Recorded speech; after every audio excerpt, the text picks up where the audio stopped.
Hi, Assalamualaikum and welcome again sa ating YouTube channel. So, ngayon ay tuturuan ko kayo kung paano mag-transfer ng pera from Maya to BDO online. So, first, i-open lang natin itong ating Maya account. Okay, so dapat meron tayo nito. So, ayan, meron tayong 1,245 pesos. So, i-transfer natin ngayon sa ating BDO account.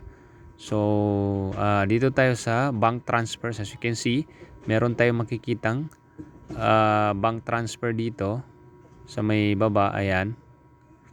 And then, search lang natin yung BDO. Okay. So, search lang natin. So, meron naman dito BDO Bank, Unibank, or BDO Network Bank. So, dito tayo sa BDO Unibank. Okay. So, Unibank yung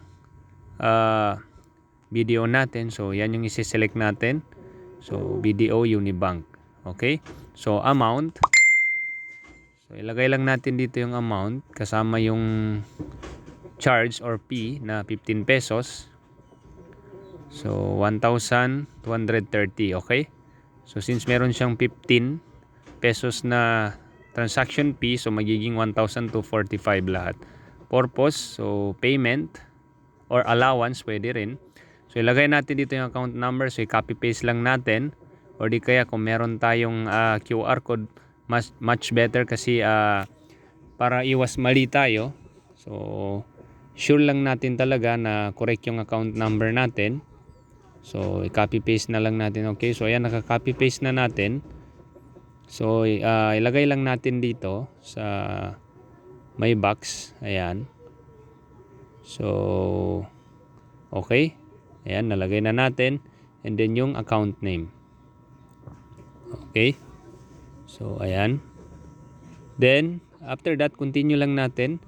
So, ayan, as you can see, meron siyang transaction fee na 15 pesos. So, transfer now. Pindutin lang natin itong transfer now. Okay. So, ayan. Hintayin natin yung one-time pin. So, masisend yan sa ating number. Okay, so ayan na. Then, i-copy lang natin dito or i-type lang natin. Okay, so verify. Okay, so you are almost there. So, pwede natin siya view receipt or di kaya done. Okay, so ayan. So, processing. So, para malaman natin kung na-transfer na, i-check natin or i-X natin ito.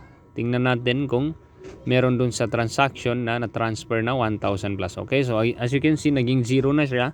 So, ibig sabihin na-transfer na yung ating pera. Okay, so via InstaPay. So, ayan.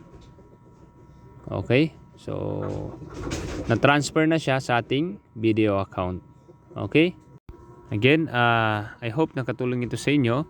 Thanks for watching and don't forget to subscribe to Amer TV for the latest videos na aking upload.